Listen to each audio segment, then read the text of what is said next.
অবশেষে দীর্ঘ প্রতীক্ষার অবসান ঘটিয়ে এবং রাজপথের তীব্র আন্দোলনের মুখে নতি স্বীকার করে সরকার নবম জাতীয় পে স্কেল কার্যকরের ঐতিহাসিক ঘোষণা দিয়েছে। প্রিয় সরকারি চাকুরিজীবী ভাই ও বোনেরা, আজকের সকালের আপডেট নিউজে আপনাদের স্বাগতম। যারা আমাদের চ্যানেলে নতুন তারা এক্ষুনি চ্যানেলটি সাবস্ক্রাইব করুন, আর হ্যাঁ, অবশ্যই কমেন্ট করে জানাবেন আপনারা কে কোন জেলা থেকে আমাদের ভিডিওটি দেখছেন। তবে চলুন কথা না বাড়িয়ে আজকের সর্বশেষ সংবাদটি জেনে নিন। সারা দেশের লাখো সরকারি চাকুরিজীবীর জন্য আজকের দিনটি এক স্মরণীয় অধ্যায় হয়ে থাকবে। দাবি আদায়ের লক্ষ্যে গত কয়েকদিন ধরে সরকারি কর্মচারীরা যে নজিরবিহীন ঐক্য ও কঠোর অবস্থান দেখিয়েছেন, তার ফলেই অবশেষে অচলায়তন ভেঙেছে।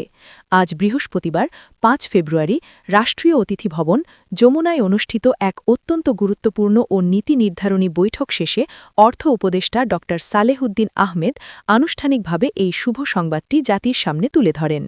বৈঠক শেষে তিনি অত্যন্ত স্পষ্ট ভাষায় এবং দৃঢ়তার সাথে জানিয়েছেন যে নির্বাচন আসন্ন হলেও বা সময়ের স্বল্পতা থাকলেও পে স্কেল বাস্তবায়ন নিয়ে আর কোনো ধরনের টালাবাহানা বা বিলম্ব করা হবে না। সরকারের সিদ্ধান্ত এখন চূড়ান্ত এবং নবম জাতীয় পে স্কেল এই সরকারের আমলেই এবং নির্বাচনের আগেই কার্যকর হবে। গত কয়েক সপ্তাহ ধরে এবং বিশেষ করে গত ৩ দিন ধরে সারা দেশের নবম পে স্কেল বাস্তবায়নের এক দফা দাবিতে সরকারি কর্মচারীরা যে উত্তাল আন্দোলন গড়ে তুলেছিলেন তা ছিল অভাবনীয়। রাজধানী ঢাকা থেকে শুরু করে দেশের প্রতিটি বিভাগীয় শহর, জেলা ও উপজেলা পর্যন্ত এই আন্দোলনের আগুনের আঁচ ছড়িয়ে পড়েছিল। সচিবালয় থেকে শুরু করে ইউনিয়ন পরিষদ পর্যন্ত সকল স্তরের কর্মচারীরা স্পষ্টভাবে জানিয়ে দিয়েছিলেন যে নবম পে স্কেলের সুনির্দিষ্ট ঘোষণা এবং গ্যাজেট প্রকাশ না হওয়া পর্যন্ত তারা রাজপথ ছাড়বেন না এবং কর্মবিরতি প্রত্যাহার করবেন না।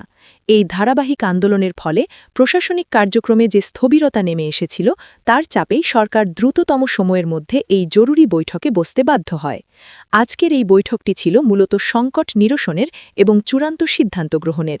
যমুনা ভবনে অনুষ্ঠিত এই রুদ্ধদ্বার বৈঠকে অর্থ উপদেষ্টার সভাপতিত্বে উপস্থিত ছিলেন জনপ্রশাসন মন্ত্রণালয়ের সিনিয়র সচিব, অর্থ মন্ত্রণালয়ের অর্থ বিভাগের সচিব এবং পে কমিশনের চেয়ারম্যান সহ সংশ্লিষ্ট দপ্তরের একাধিক উচ্চপদস্থ নীতি নির্ধারক। দীর্ঘ কয়েক ঘণ্টার আলোচনা, তর্ক বিতর্ক এবং বর্তমান অর্থনৈতিক পরিস্থিতি পর্যালোচনার পর অবশেষে সর্বসম্মতভাবে সিদ্ধান্ত আসে যে কর্মচারীদের দাবি যৌক্তিক এবং নবম জাতীয় পে স্কেল অবিলম্বে কার্যকর করা হবে। অর্থ উপদেষ্টা বৈঠক শেষে অপেক্ষমান সাংবাদিকদের ব্রিফিংকালে বলেন, সরকারি চাকুরিজীবীরা হলেন দেশের উন্নয়নের মূল চালিকা শক্তি এবং প্রশাসনের হৃৎপিণ্ড। তাদের পেটে ক্ষুধা রেখে বা তাদের অসন্তুষ্ট রেখে রাষ্ট্রের স্বাভাবিক কার্যক্রম পরিচালনা করা অসম্ভব। তাই তাদের ন্যায্য দাবিগুলো আমরা অত্যন্ত গুরুত্বের সঙ্গে এবং সহানুভূতির সাথে বিবেচনা করেছি। নবম জাতীয় পে স্কেল বাস্তবায়নের বিষয়ে সরকার সম্পূর্ণরূপে প্রতিশ্রুতিবদ্ধ। তিনি আশ্বস্ত করেন যে নির্বাচনের আগেই, অর্থাৎ আগামী কয়েকদিনের মধ্যেই এর পূর্ণাঙ্গ গ্যাজেট প্রকাশ করা হবে এবং তা কার্যকর করা হবে যাতে কর্মচারীরা দ্রুত এর সুফল ভোগ করতে পারেন। এই ঘোষণার পরপরই যমুনা ভবনের বাইরে অপেক্ষমান কর্মচারী প্রতিনিধি এবং সারা দেশের সরকারি চাকুরিজীবীর মধ্যে স্বস্তি ও আনন্দের এক অভূতপূর্ব আবহ ছড়িয়ে পড়ে। দীর্ঘদিনের অনিশ্চয়তা, হতাশা ও বঞ্চনার অবসান ঘটায় অনেকেই আবেগাপ্লুত হয়ে পড়েন এবং সামাজিক যোগাযোগ মাধ্যমে সরকারের এই সিদ্ধান্তকে স্বাগত জানিয়ে সন্তোষ প্রকাশ করেন। বিভিন্ন কর্মচারী সংগঠন ও ফেডারেশন সরকারকে ধন্যবাদ জানালেও তারা অত্যন্ত সতর্কতার সাথে স্পষ্ট করে বলেছেন যে শুধুমাত্র মৌখিক ঘোষণার পাশাপাশি দ্রুততম সময়ের মধ্যে এর দাপ্তরিক বাস্তবায়ন বা গ্যাজেট নিশ্চিত করতে হবে, অন্যথায় তারা মাঠ ছাড়বেন না। সরকার সূত্রে জানা গেছে, নবম জাতীয় পে স্কেল কার্যকর হলে শুধু বেতন কাঠামোতেই পরিবর্তন আসবে না, বরং সরকারি চাকুরিজীবীরা পাবেন একাধিক নতুন ও যুগান্তকারী সুযোগ সুবিধা যা তাদের জীবনযাত্রার মানকে উন্নত করবে। এর মধ্যে সবচেয়ে উল্লেখযোগ্য হল বেসিক বেতন বা মূল বেতন বৃদ্ধি। জানা গেছে, বর্তমান বাজার দরের সাথে সঙ্গতি রেখে বেসিক বেতন এমনভাবে নির্ধারণ করা হচ্ছে যাতে কর্মচারীদের ক্রয় ক্ষমতা বাড়ে। এছাড়াও বাড়ি ভাড়া ভাতা পুনর্নির্ধারণ করা হচ্ছে। বিশেষ করে ঢাকা ও চট্টগ্রাম সহ বড় শহরগুলোতে জীবনযাত্রার ব্যয় বিবেচনায় বাড়ি ভাড়া ভাতার সিলিং তুলে দেওয়া বা বাড়ানোর প্রস্তাব গৃহীত হয়েছে। চিকিৎসা ভাতার ক্ষেত্রেও আসছে বড় পরিবর্তন।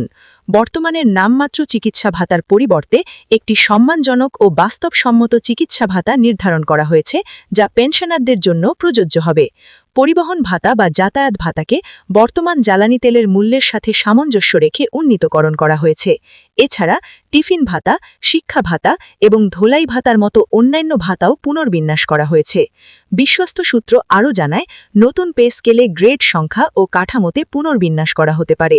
এতে নিম্ন গ্রেড অর্থাৎ 11 থেকে 20 গ্রেড থেকে শুরু করে উচ্চ গ্রেড পর্যন্ত প্রতিটি স্তরে বেতনের উল্লেখযোগ্য ও দৃশ্যমান পরিবর্তন আসবে। বিশেষত নিম্ন ও মধ্যম গ্রেডের কর্মচারীরা, যারা এতদিন সবচেয়ে বেশি বৈষম্যের শিকার হয়েছিলেন, তারা এবার তুলনামূলকভাবে বেশি সুবিধা পাবেন বলে আলোচনা রয়েছে। তাদের বেতনের ব্যবধান কমানোর জন্য বিশেষ পদক্ষেপ নেওয়া হয়েছে। অর্থ উপদেষ্টা আরও জানান, আমরা চাই এমন একটি পে স্কেল উপহার দিতে যেখানে কর্মচারীরা তাদের পরিবার পরিজন নিয়ে সম্মানের সাথে এবং মর্যাদার সাথে জীবনযাপন করতে পারবেন। দেশের বর্তমান মূল্যস্ফীতি এবং দ্রব্যমূল্যের ঊর্ধ্বগতির সাথে সামঞ্জস্য রেখেই এই নতুন বেতন কাঠামো চূড়ান্ত করা হচ্ছে। নতুন পে স্কেলে দেশের প্রবীণ নাগরিক বা পেনশনারদের বিষয়টিও অত্যন্ত গুরুত্বের সঙ্গে বিবেচনা করা হয়েছে, যা এবারের পে স্কেলের অন্যতম মানবিক দিক। সরকার জানিয়েছে, পেনশন ব্যবস্থায় আধুনিকতা আনা হবে এবং পুরনো জটিলতা দূর করা হবে। পেনশনের হিসাব পদ্ধতিতে এমন কিছু ইতিবাচক পরিবর্তন আসতে পারে যাতে অবসরে যাওয়ার পর কর্মচারীদের আর ভোগান্তিতে পড়তে না পড়ে। এছাড়া পেনশনারদের মাসিক ভাতা বৃদ্ধির বিষয়েও ইতিবাচক সিদ্ধান্ত নেওয়া হয়েছে। পেনশন সংগঠনগুলোর দীর্ঘদিনের দাবি ছিল যে বর্তমান বাজার দরের সাথে পেনশনের পরিমাণ মোটেও সামঞ্জস্যপূর্ণ নয় এবং চিকিৎসা ব্যয় মেটাতে তারা হিমশিম খাচ্ছেন। এই রূঢ় বাস্তবতা মাথায় রেখে সরকার পেনশন কাঠামো পুনর্বিবেচনার উদ্যোগ নিয়েছে এবং চিকিৎসা ভাতায় বড় ধরনের উল্লঙ্ঘন ঘটতে পারে। শতভাগ পেনশন সম্পরণকারীদের জন্য সুখবর থাকতে পারে বলে ইঙ্গিত দেওয়া হয়েছে। আজকের বৈঠকে আরও একটি গুরুত্বপূর্ণ বিষয় নিয়ে আলোচনা হয়েছে, আর তা হল টাইম স্কেল ও সিলেকশন গ্রেড সংক্রান্ত জটিলতা। অনেক কর্মকর্তা ও কর্মচারী দীর্ঘদিন ধরে একই পদে চাকরি করছেন, কিন্তু পদোন্নতি বা আর্থিক সুবিধা থেকে বঞ্চিত হচ্ছেন বলে বিস্তর অভিযোগ ছিল।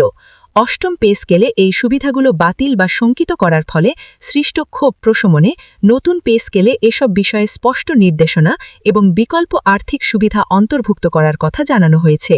সরকারি সূত্র জানায়, পে স্কেল কার্যকরের ঘোষণা বা গ্যাজেট প্রকাশের পরপরই সংশ্লিষ্ট সব দপ্তরে এবং হিসাব মহানিয়ন্ত্রকের কার্যালয়ে নির্দেশনা পাঠানো হবে যাতে বেতন নির্ধারণে কোনো ধরনের জটিলতা বা বিভ্রান্তি সৃষ্টি না হয় এবং সফটওয়্যার আপডেট করা হয়।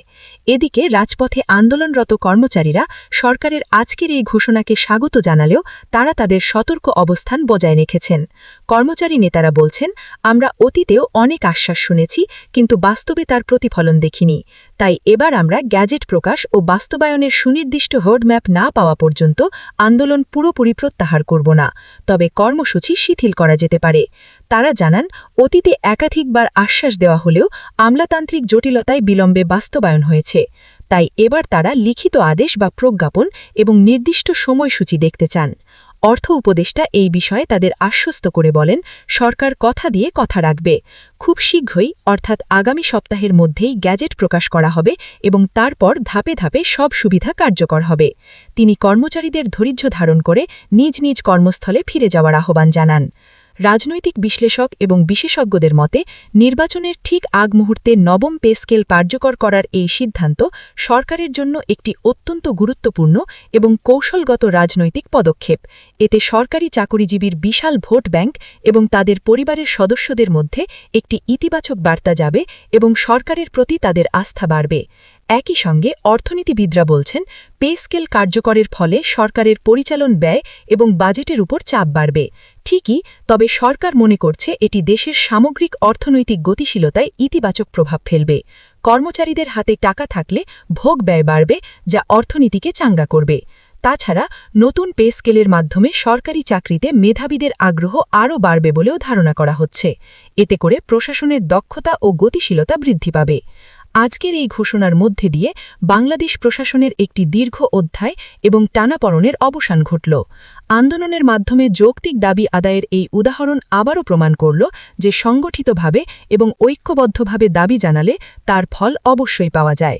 সব মিলিয়ে বলা যায় নবম জাতীয় পে স্কেল কার্যকর হওয়ার এই আনুষ্ঠানিক ঘোষণা সরকারি চাকুরিজীবী এবং তাদের পরিবারের জন্য একটি ঐতিহাসিক মুহূর্ত ও বিজয়ের দিন। এখন সবার দৃষ্টি পরবর্তী ধাপ অর্থাৎ দ্রুত গ্যাজেট প্রকাশ এবং ফেব্রুয়ারি মাস থেকেই বর্ধিত বেতন হাতে পাওয়ার দিকে। সরকার যদি এই প্রতিশ্রুতি দ্রুত বাস্তবায়ন করে তবে তা হবে বর্তমান অন্তর্বর্তীকালীন সরকারের অন্যতম সেরা সাফল্য। ভিডিওটি খুবই জরুরি, তাই দয়া করে সবার সাথে ভিডিওটি শেয়ার করতে ভুলবেন না। আর নতুন ভিডিও আপডেট পেতে এক্ষুনি চ্যানেলটি সাবস্ক্রাইব করুন।